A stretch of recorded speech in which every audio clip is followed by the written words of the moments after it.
Perlu diketahui ikhwan bahwa pandemi ini dijadikan sebagai konspirasi, adalah teori konspirasi. Dan teori konspirasi itu adalah teori yang sangat ringkih. Karena biasanya sepi dari bukti dan sekedar mengandalkan opini. Kita tidak ingkari wa makaru makron kubbara, dan orang kafir tidak pernah walan tarda ankal yahudu walan nasara hatta tattabi'a millatahum. Dan secara umum agama kufur itu selalu memerangi dan ingin menghancurkan Islam. Allah katakan wala yazaluna yuqatilunakum hatta yaruddukum an dinikum in istata'u. Mereka terus-menerus berusaha siang malam untuk mengembalikan kalian kepada agama kekufuran kalau memang mereka itu bisa. Makanya lihat tingkah pula mereka baik di dunia akademik, di dunia politik, dunia usaha, ekonomi. Tingkah mereka itu tidak ridho ada seorang muslim itu istiqomah, konsisten kepada agamanya. Makanya didegradasi, dilunturkan, minimal mereka katanya dengan istilah deradikalisasi yang sebetulnya adalah deislamisasi. Tetapi di dalam hal ini kita itu kan gak bisa mendasarkan atas opini karena opini itu bukan ilmu. Ya, bahkan di sini harus didasarkan dengan satu penelitian, didasarkan atas satu bukti-bukti kuat, dan ini memang sulit. Ya, seorang muslim tidak boleh membangun hati pikirannya itu di atas sesuatu perkara-perkara yang zon. Perkara-perkara yang sekarang ini hanya sekedar opini. Perkara-perkara yang membuat hati risau, pikiran kita itu capek. Sementara di sana ada Al-Quran dan Sunnah yang menyejukkan kita. Taruhlah seandainya bahwa pandemi ini adalah konspirasi. Rugi untungnya apa kalau kita itu akhirnya berpegang teguh dengan dinul Islam. Konsisten dengan Islam. Tapi sekarang juga untungnya apa? Kita itu mengetahui bahwa pandemi ini betul-betul konspirasi kalau umat Islam itu jauh dari dinul Islam, enggan mempelajari Al-Quran dan Sunnah. Jadi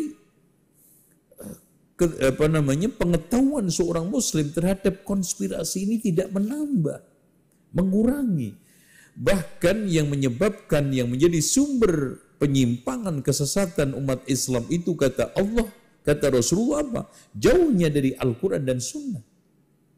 Makanya Rasulullah katakan, taraktu fikum amrayni in tamassaktum bihima lan tadillu ba'di. Subhanallah. Aku tinggalkan di tengah kalian dua perkara yang bila kalian berpegang teguh dengan dua perkara tersebut tidak akan tersesat selamanya. Apapun konspirasinya, apapun tingkah pulahnya. Musuh-musuh Islam, wa makaru makran kubbara, wa la yazaluna yuqatilunakum hatta yaruddukum an dinikum in istata'u. Betul. Bahkan la ya'lunakum khabala, mereka itu tidak dijamin amanah. Terus berpotensi untuk berkhianat kepada umat Islam.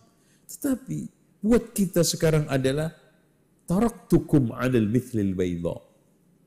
Aku tinggalkan kalian di atas ajaran yang putih bersih. Lailuha kanahariha, malamnya seperti siangnya.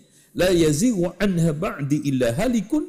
Tidaklah ada orang yang sekarang ini jauh daripada ajaran tersebut pasti hancur. Itu yang sekarang ini harus kita miliki.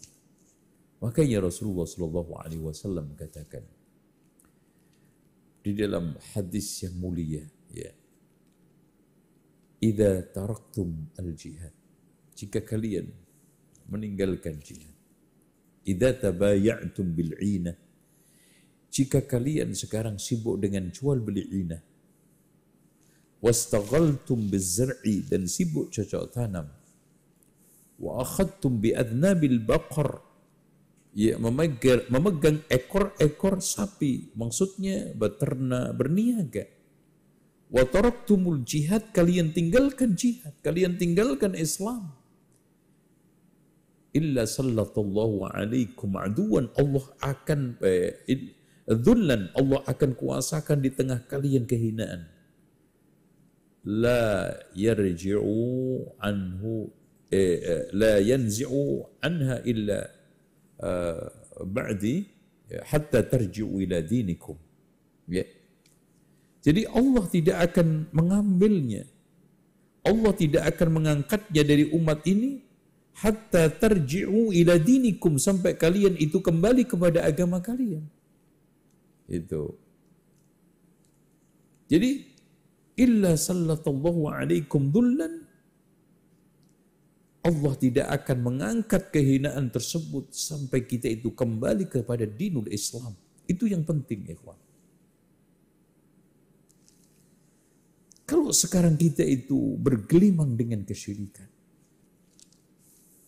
terus kemudian kita kotori ibadah ini dengan kebid'ahan, hari-hari kita sekarang ini penuh dengan kemaksiatan, apa faedahnya kita mengetahui bahwa pandemi ini adalah konspirasi? Gak ada faedah.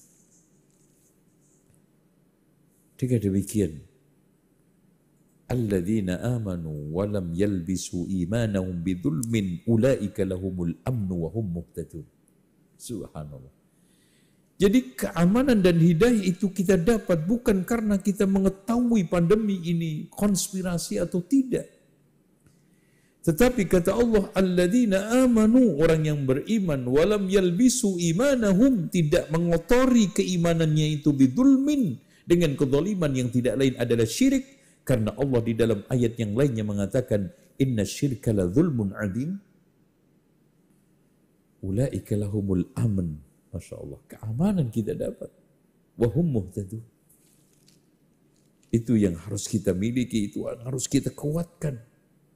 Bukan kita sekarang ini membiarkan otak kita, membiarkan perasaan-perasaan kita, pikiran kita melanglang buana ke dalam menerka-nerka teori konspirasi, mencari-cari pintu konspirasi.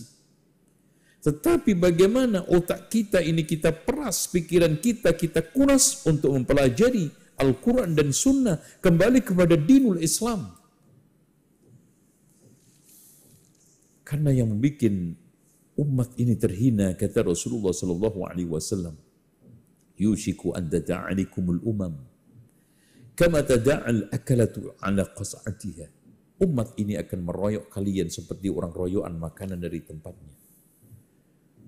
Wa qalu wa min qillatin yawma idzin nahnu ya Rasulullah, apakah ketika itu kita sedikit? Bal antum katsir, bahkan kalian banyak.